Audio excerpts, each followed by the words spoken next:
Welcome to the Deep Dive. Today we're jumping right into something pretty significant happening in the global economy. It's the big increase we've seen in Japanese government bond yields, JGBs. Now, if you're tracking investments or watching economic trends, or maybe you're just curious how all this global finance stuff fits together, well, what's going on with JGBs could have some really widespread effects. Our aim here in this deep dive is basically to cut through the noise, make sense of these shifts. Exactly. We've dug into a whole stack of recent reports, expert analysis, looking at these JGB yields, the Bank of Japan's policy changes, and how global markets are reacting. So our mission really is to figure out why these yields are surging, what that means for investors like you, and analyze those potential ripple effects, stocks, bonds, especially thinking about folks in the U.S. and the Eurozone. Okay, let's unpack this then. It sounds like the heart of it is this, fundamental change in Japanese monetary policy. Japan for so long was all about ultra-easy money, but that seems to be changing now, isn't it? Oh, absolutely. The rise in JGB yields. You can trace it straight back to the Bank of Japan, the BOJ, moving away from that really long period of super accommodative policy. Think back to March 2024. They ended negative interest rate policy in IRP. Right, where banks actually paid to park cash. Yeah, and they also stopped quantitative and qualitative easing, QQE, that huge asset buying program, and yield curve control, YCC, which kept long rates in a box. Then came rate hikes, July 24, January 25, brought the policy rate up to around 0.5% by May 2025, and they're buying fewer bonds too. Basic economics, right? No. Less demand, prices fall, yields go up. And it's happening against a backdrop of inflation, not just globally, but in Japan too. That wasn't always the case. That's a really key piece. Japan's CPI, the inflation measure, it's been over the BOJ's 2% target for 3 years straight now. It hit, 3.6% year on year in March 2025. And the BOJ itself, they're forecasting inflation to stay up there, maybe 2.5 to 3.0% for fiscal 24, around 2.5% for fiscal 25. So the sustained inflation, it kind of gives them the green light, or at least the reason, to start normalizing policy. Japan's also got that huge government debt pile, over 250% of GDP, I think. That must play into this somehow. It certainly does. It's a massive factor hanging in the background, because as rates rise, servicing that enormous debt gets more expensive. Simple as that. That puts pressure on public finances, naturally. And, there are worries that if they try new fiscal stimulus, that could just push yields even higher. The market's definitely watching Japan's budget situation. Okay, here's where it gets really interesting for me. The sources mentioned weak demand at recent JGB auctions, especially for the longer-term stuff. What's that telling us? That weak demand is, it's a big signal, especially for those 20-year and 40-year bonds. It suggests investors are getting, hesitant. They're reluctant to buy at current yields, probably because they think yields are going to keep climbing. Makes sense. Why lock in now if you think you'll get better tomorrow? Precisely. The May 2025 auction for 20 years, reportedly the weakest since 2012. And this reluctance, it can feed on itself, create a kind of sell-off spiral. People expect higher yields, so they don't buy, which reduces demand, pushing yields higher. Yeah, a feedback loop. Exactly. And it's made worse because some traditional big buyers, like maybe life insurers, seem to be stepping back from the really long bonds. Plus, the BOJ isn't buying as much anymore. And this isn't all just happening inside Japan, right? Global bond yields, U.S. Treasuries, for instance, they're up too. That must have an effect. Yeah, absolutely. In today's world, everything's connected. When yields rise in major places like the U.S., it inevitably puts upward pressure on JGB yields. Can't escape it. There's this whole wider global context too, persistent inflation almost everywhere, fiscal pressures. It's driving sovereign yields up across the board. So the BOJ normalizing, it's not happening in a bubble. It's part of this bigger global shift. So the BOJ's walking a tightrope then, trying to normalize, but gently. Yeah. What's their current stance? Where are rates now, and what are they saying? Well, as of May 2025, the policy rate's hovering around that 0.5%. And the BOJ, they're saying this is still sufficiently accommodative. Their inflation forecasts, still at or above the key 2% mark through fiscal 2026. They're keeping a really close eye on wage growth. That's the key for them to believe inflation is truly sustainable. But does the market believe they'll hike more? Or pause? That's where things get fuzzy. Market expectations are kind of all over the place. Some analysts think another hike is coming soon, maybe by September 25. Others are suggesting, maybe they'll pause. Global uncertainties like potential U.S. tariffs could make them cautious. Yeah. The BOJ itself is definitely signaling caution. They've said they won't hike if markets get unstable, and they kind of hinted that maybe markets are overreacting a bit to some U.S. data. Sounds like they're trying hard not to spook anyone. A gradual exit. It's a massive challenge. Unwinding decades of ultra-loose policy without, damaging the recovery, which is still a bit fragile, or causing market chaos. Their forward guidance is flexible, data-dependent, which makes sense, but it also creates some uncertainty for markets. That contributes to the yield swings we're seeing. The really critical thing, and they keep stressing this, is getting that sustainable wage price spiral going. Where wages rise, pushing prices up, pushing wages up again. Right. They need strong wage growth, faster than inflation, to boost people's real incomes. That would convince them underlying inflation has truly hit that 2% target.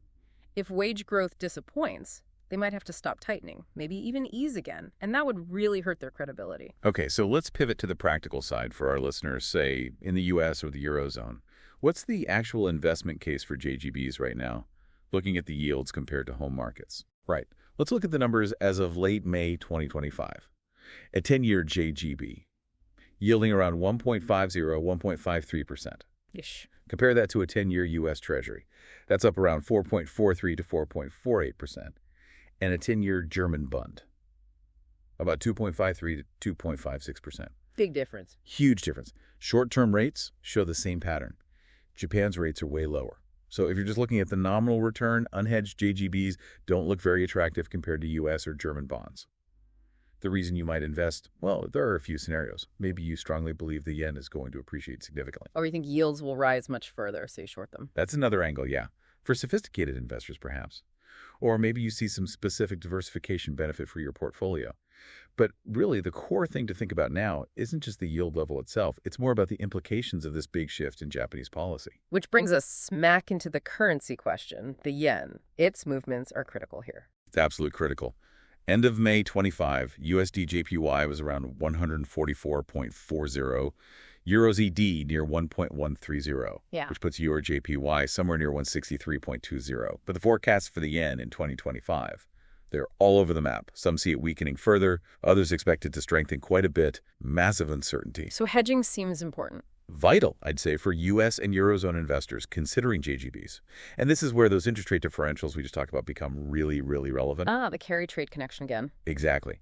Because short-term rates are so much higher in the U.S. and the Eurozone than in Japan. If you're a U.S. or Eurozone investor and you hedge your yen exposure back into your home currency, you actually earn a positive carry right now. So you get paid to hedge? Essentially, yes, based on the rate differentials. For a U.S. investor hedging JPY back to USD, the estimates are around 3.8 to 4.3% per year. For a Eurozone investor hedging JPY to EUR, maybe 1.7 to 2.1% annually. This is a big change from the past, when Japanese investors usually paid to hedge foreign currency risk. So that positive carry makes even low-yielding JGBs look potentially more competitive in your home currency. Potentially, yes, on a hedged basis. But, and it's a big but, that depends on the carry persisting. Those rate differentials need to stay wide enough. And remember, the huge range in FX forecasts shows just how risky unhedged positions are. Hedging gives you more yield stability, but you're still exposed to the risk that the JGB price itself could fall if yields keep rising. It's a really interesting dynamic shift, that positive carry. It really is. An opportunity created purely by the rate gap. Okay, practically then, if someone does want to invest in JGBs, how do they actually do it? Well, for big institutional players, buying directly is feasible. JBI, the Japan Bank for International Cooperation, issues bonds registered with the SEC in the U.S., for instance. And JGBs trade on the Tokyo Stock Exchange, the TSE. But for most people... For most investors, ETFs, exchange-traded funds, are probably the easiest way in. There are JGB ETFs listed right there on the TSE. European investors have UCITS-compliant options, like the iShares Japan Government Bond UCITS ETF is one example. For U.S. investors, it seems there aren't tons of U.S.-listed ETFs focused only on JGBs. But you can often get exposure through broader international bond ETFs, or, if your brokerage account allows trading on international exchanges. And currency hedged options? They exist, yes. We saw an example for corporate bonds, so it stands to reason there might be hedged JGB ETFs too. That could be a way to try and capture that positive carry while managing the FX risk. But it's not risk-free, obviously. What are the main dangers investors need to keep in mind here? Definitely not risk-free. Several key risks. Liquidity is one, especially for those very long-dated bonds. With the BOJ buying less and maybe traditional buyers like insurers stepping back, it might get harder to trade large amounts quickly. Bid-ask spreads could widen. And the debt itself, credit risk. Yeah, the credit side. Look, a default by Japan seems highly unlikely. But that massive debt-to-GDP ratio over 250% and rising debt servicing costs, it could lead to rating downgrades down the line if things deteriorate. And that sell-off spiral you mentioned. That's a risk, too. If rising yields keep scaring off investors, it just fuels itself. Lower demand, higher yields. It's amplified by these shifts in who's buying JGBs. Plus, if yields keep going up, existing bondholders face mark-to-market losses. And the BOJ's actions themselves could backfire. That's the tightrope walk, isn't it? Yeah. There's always the risk that their attempt to normalize policy could accidentally cause the instability they're trying to prevent. If things got really messy, they might feel forced to intervene again, which would damage their credibility. And that could have global knock-on effects. Okay, let's widen the lens now. What about global stock markets? How might all this JGB action ripple through equities, starting with Japan itself? Right, Japanese equities. It's likely to be a mixed bag, depending on the sector, particularly the financial sector. Banks, they might actually benefit eventually from steeper yield curves and normal rates. Should help their net interest margins, the profit on lending. But their existing bond holdings might take a hit. In the short term, yes. Valuation losses there, life insurers. They face perhaps more immediate pain from mark-to-market losses on their long JGB holdings. Might lead them to sell more JGBs. But longer term, higher yields on new investments could actually help their returns. So it really depends on their business model, how they manage assets and liabilities. What about other big Japanese sectors? Real estate, exporters? Real estate and J rights. Well, higher rates mean higher borrowing costs. That's a negative. But inflation could support rents and property values, which is a positive. Demand's been strong in big cities, but maybe some signs of frothiness. And that flood of foreign money into hotels, thanks to low rates and the weak yen, that might cool off if the yen strengthens. So it's very segment specific. And the exporters, they must be watching the yen closely. Intensely. Those big export-oriented companies are super sensitive to the yen. The weak yen has been a huge boost for their profits. If the yen strengthens significantly, maybe because of that carry trade unwinding we keep mentioning, that definitely poses a risk to their earnings and their stock prices. And you've got global trade tensions simmering in the background, too. Adds complexity. And the broader Japanese corporate picture. Well, corporate profits have been improving, but they could face headwinds now. A potential slowdown overseas, those tariff threats. Business investment might slow down, too, given the dimmer profit outlook and global uncertainty. Interestingly, the BOJ seems to think short and medium-term rates matter more for company borrowing than those super long JGB yields. What about the consumer? Weak real wage growth is still a worry for consumer spending. That hasn't really taken off yet. On the plus side, those ongoing corporate governance reforms in Japan, they could push companies to use their cash more effectively, maybe better returns for shareholders. That's a potential positive trend. Okay, let's really nail down this yen carry trade unwinding. You've mentioned it a few times. Explain exactly what it is and why it's such a potential global risk. Right. The yen carry trade, but fundamentally it's simple. Investors borrow money in yen, where interest rates have been dirt cheap for years. Then they take that borrowed yen, convert it, and invest it in assets somewhere else that offer much higher yields, U.S. bonds, emerging market stocks, whatever. Pocketing the difference minus costs. Exactly. And this has been going on for a long time, on a massive scale. Estimates run into the trillions of U.S. dollars. It's huge. The risk is, what happens if the reasons for the trade disappear? Like if Japanese rates rise, narrowing the gap? That's one trigger. Or if the yen suddenly starts strengthening sharply, eroding the gains when they convert back. Or even just a big spike in market volatility, or a general flight from risk globally. Any of those could cause investors to unwind these trades, to sell the foreign assets, buy back yen, and repay those cheap loans. And who are the big players doing this? Major Japanese institutions are key players. Life insurers, pension funds, they manage vast sums. So if they start unwinding in a big way, what happens to global markets? That's the multi-trillion-dollar question, isn't it? A large-scale unwind could act like a global tightening of money. It sucks liquidity out of the system. It could reduce investors' appetite for risk pretty sharply. We could see downward pressure on asset prices, especially in places that were popular destinations for that yen-funded cash. Think U.S. markets, certain emerging markets. Could it cause actual instability? Potentially. Liquidity could dry up in some areas. You could see sharp asset price drops. In a worst-case scenario, maybe broader financial instability. It could even push U.S. Treasury yields higher, paradoxically, if Japanese demand for treasuries shrinks or reverses. Emerging markets are often seen as particularly vulnerable to this kind of capital flight. Are we seeing any signs of this starting? Are Japanese institutions changing their behavior yet? There are some tentative signs, yeah. Reports suggest Japanese life insurers have been net sellers of those ultra-long JGBs.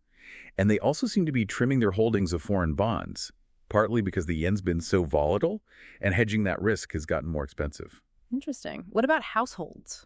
Households, interestingly, through investment trust, have actually been buying more foreign stocks, especially U.S. ones.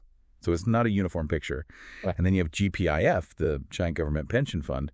They've mostly stuck to their basic allocation, but they're putting more emphasis on ESG investing now. And they rolled out a new strategic plan in April 25. The details might matter long-term for where their huge flows go, but generally, yes, the idea that significant capital repatriation by Japanese pensions and insurers could happen is seen as something that would support the yen's value. Okay, thinking about bonds again. Yeah. How interconnected are JGBs and, say, U.S. Treasuries or German bonds? Could rising JGB yields really pull other yields up? There's definitely a concern, yeah. Some people are calling the JGB yield rise a kind of warning sign for Western bond markets. The main worry is about Japanese investors. They're the biggest foreign holders of U.S. Treasury debt. Right. So the fear is if JGBs start looking relatively more attractive or if they just want to bring money home, will they start selling their treasuries? If they did that on a large scale, it could put upward pressure on U.S. yields. Has this happened before? What does history tell us? Well, the IMF did some research. Historically, they found the direct spillover from JGB yield curve changes to the U.S. Treasury curve was actually pretty moderate and didn't last long. Interestingly, the spillover from the U.S. to Japan was stronger and more persistent. But this time might be different because of the carry trade unwind potential. Exactly. The current context feels different. The sheer scale of the potential carry trade unwind, the possibility of major institutional repatriation. These factors could amplify those spillovers significantly this time around. Japan's situation might also be a preview, maybe, of challenges other developed countries could face as they try to exit their own QE programs with high debt levels. And just stepping back, this general rise in bond yields globally, not just in Japan, how does that fundamentally change the game for stocks? It's a really crucial point for equity investors. Higher bond yields mean higher discount rates. That's the rate you use in valuation models to figure out what future earnings are worth today. So higher rates mean lower present value? Generally, yes. All else being equal, higher discount rates mean lower theoretical stock values. And we are seeing this broad trend of rising sovereign yields globally. It's putting pressure on equity valuations everywhere. Plus, bonds themselves are starting to look more attractive as an alternative. Credit spreads are wider. You mentioned 10-year treasuries hitting levels not seen consistently since 2007. High-yield corporate bonds offering over 7%. Definitely challenges that old Tina narrative. There is no alternative to stock. Exactly. Tina looks shaky now. Investors have alternatives. They're forced to look harder at the equity risk premium, the extra return you demand for taking equity risk over safe bonds. If that premium doesn't widen enough to compensate for higher bond yields, then equity markets could face a correction, or at least, much lower returns, even if earnings are okay. We could see a real shift in asset allocation away from stocks towards fixed income if these higher global yields stick around. Okay, let's try to pull this all together. What are the key strategic takeaways or maybe even recommendations for our U.S. and Eurozone listeners navigating all this? Right. So thinking about JGB specifically for U.S. or Eurozone investors, buying them unhedged looks pretty risky. High yen volatility, uncertain outlook, lower yield than your domestic bonds. It really only makes sense if you have a very strong speculative conviction the yen will soar. But hedged is more interesting. Hedged is potentially more compelling, yes, because of that positive carry we talked about from the rate differential. It could make hedged JGBs competitive with your home market bonds on a risk-adjusted basis. But remember, you're still taking on the JGB price risk, the risk that yields rise further and the bond price falls. What about shorting JGBs, betting on yields going higher? That's definitely a high-risk play. Suitable only for sophisticated investors with a high-risk tolerance who are convinced yields have much further to climb. Ultimately, investing in JGBs right now is really a bet on the BOJ's ability to manage this whole transition smoothly without causing a market meltdown or a fiscal crisis. The opportunities seem more likely in tactical plays, maybe currency-hedged yield positions, or those speculative bets on prices falling or the yen rising. And thinking more broadly about portfolios, given the stock market effects, the capital flow risks, what should people consider? Well, diversification is always key, maybe even more so now. across asset classes, regions, strategies. Active currency management is something to think about, especially hedging yen exposure if you think it's likely to strengthen. If you invest in Japan, maybe favor banks over insurers. Be aware of which exporters are most sensitive to a stronger yen. And globally. Globally, try to identify sectors or regions that might be particularly vulnerable if that Japanese capital does start flowing home. Maybe some tech areas, certain emerging markets. For fixed income generally, think about quality, think about duration, match it to your risk tolerance and rate view. Higher yields are nice, but that traditional bond equity diversification benefit might be less reliable now. Any role for alternatives? Possibly. Some people look to precious metals, like gold, as a safe haven in uncertain times. Others might see things like Bitcoin as a potential hedge against, fiscal problems or currency instability. It's debated, of course. The big picture is, if that carry trade unwinds messily or the JGB market gets unstable, it could trigger a wider risk-off move. That would likely favor defensive positioning, high-quality assets, and maybe safe haven currencies, which could include the yen itself or the US dollar. Finally, then, what are the absolute key things we should all be watching? The main signposts. Okay, key things to monitor. Definitely Bank of Japan communications, policy statements, meeting minutes, speeches by officials. Crucial. Then Japanese economic data, inflation numbers, CPI, wage growth, a very important GDP. Keep an eye on the JGB market itself.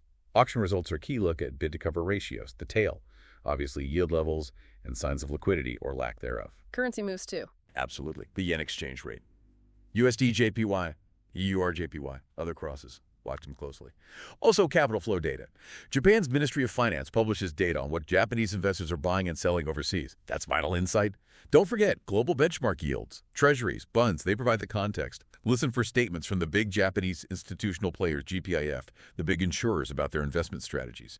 And finally, keep track of general global risk indicators. The VIX index, credit spreads, flows into safe havens. It's really the interplay between all these things, domestic Japanese factors and global ones, that will shape where JGB yields go and how it impacts everything else. You got to keep reassessing. Okay, so let's wrap up this deep dive. The main takeaway seems to be this significant jump in Japanese government bond yields. It's driven by the BOJ finally shifting policy after decades. And it creates really complex challenges, but also maybe opportunities for global investors, especially around currency risk and that huge yen carry trade potentially unwinding. Because global markets are so linked, particularly bonds and currencies, what happens next in Japan is definitely going to ripple outwards. Understanding these dynamics seems pretty crucial for navigating, well, whatever comes next financially. Absolutely. And maybe one final thought to leave everyone with. Japan's situation is pretty unique, right? Yeah. Decades of deflation, that enormous government debt. Could what's happening now in the JGB market actually be a kind of preview, a bellwether for other developed countries that are also facing high debt and needing to normalize policy after years of easy money? And if it is, what might that future look like for global capital flows, for asset values? Definitely something worth pondering.